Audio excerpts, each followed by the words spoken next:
Brigadir AK lolos jeratan pembunuhan berencana.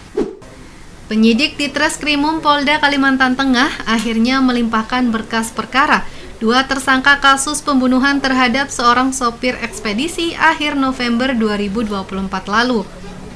Kedua tersangka adalah Brigadir AK yang merupakan mantan anggota polisi dan MH seorang warga sipil. Jaksa Dwinanto Agung Wibowo mengatakan, dalam proses penuntutan terhadap tersangka AK dan MH, berkas perkara dibuat terpisah. Pemisahan berkas perkara dilakukan karena adanya penetapan dari Lembaga Perlindungan Saksi dan Korban atau LPSK yang menyatakan tersangka MH merupakan saksi yang dilindungi. Brigadir AK sebagai tersangka utama, jaksa mengusulkan yang bersangkutan dijerat dengan pasal 339 KUHP, 338 Junto 55 KUHP, 365 ayat 4 dan pasal 181 KUHP. Sementara tersangka MH, pihak kejaksaan mengusulkan agar tersangka dijerat dengan pasal tambahan, yaitu pasal 363 ayat 1 ke 4 KUH pidana terkait tindak pidana pencurian biasa. Pada faktanya kan ada pembunuhan, terus kemudian mobil dilarikan. Nah itu karena fakta itu kan pembunuhan yang kemudian pencurian itu dilakukan. Jadi terhadap itu disangkakan pada tersangka pertama Anton. Haryono masih ada juga? Haryono enggak. 338. Haryono pasal enggak ada, 339 enggak ada kalau Haryono. Yang ada itu 338, 365 ayat 4, 181, 363 ayat 1 ke 4. Itu Haryono. Kabid Humas Polda Kalimantan Tengah Kombes Pol Erlan Munaji mengatakan, rampungnya berkas perkara para tersangka ini menjadi bukti bagi masyarakat bahwa Polda Kalimantan Tengah sangat serius dalam menangani perkara yang sempat menjadi perhatian nasional ini. Saya sampaikan berkaitan dengan penanganan kasus temuan jasad kemarin yang beberapa waktu lalu dikajikan. Jadi penyidik sudah melakukan proses penyelidikan dan penyidikan terkait dengan kasus tersebut dan sampai dengan pemberkasan, kemudian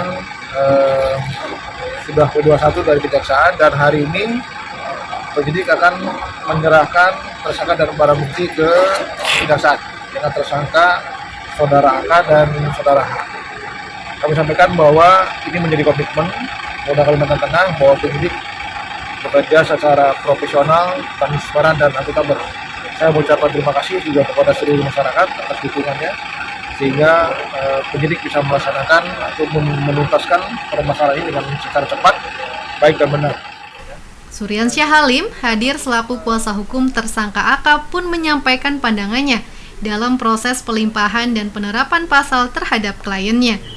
Kalau kita sih nggak masalah ya, sebab pasal itu memang satu kesatuan, contohnya kayak 339, itu kan bagian dari 338. Nah, 181 itu bagian dari 338, sebab sangkut paut dengan kematian, menyembunyikan mayat. Ya kan, kalau memang itu dianggap menyembunyikan mayat ya sah-sah aja. Kalau untuk pembuktian sidang dari awal sampai dengan tadi, ya kan, penyerahan tahap 2, klien kita tetap mengakuin. Artinya pesan dia sama, dia mengakuin bersalah, tetapi ya hukumlah dia sesuai kesalahan. Jangan limpahkan kesalahan yang lain kepada dia. Dia gentle kok, dia tidak ada yang bilang dia tidak membunuh, dia mengakui dia membunuh. Sementara dari pihak MH hadir tim penasihat hukum yang dipimpin oleh Parlin Bayu Huta Barat juga menyampaikan pendapatnya usai proses pelimpahan. Lalu dari kuasa hukum sendiri menanggapi tambahan pasal ini gimana, Pak? Sebenarnya itu logis, artinya tergambar dan juga nanti kita akan buktikan itu pasal yang mana yang terbukti itu maupun AKS. Itu bisa saja dua hal yang berbeda. Langkah dari pengacara MH sendiri terhadap penambahan pasal ini, kan otomatis kan ada pemberatan. Ya, pasti kita nantinya di persidangan kita akan menjelaskan supaya terang. Ketika kan sudah disetujui Bang, itu apa perlindungannya untuk MH itu apa aja? Nah, ya jadi kalau kita bicara LPSK hari ini terhadap MH, pertama teknis penahanan terhadap diri MH mulai dari hari ini kita bicara kejaksaan sampai pengadilan, ini tidak boleh bersentuh langsung ataupun kontak fisik dengan tersangka atau terdakwa KS. itu perlindungannya. Nah yang kedua juga perlindungan terhadap Eva tadi, LPSK juga akan memberikan suatu dan pendampingan yang memantau proses hukum ini sampai selesai.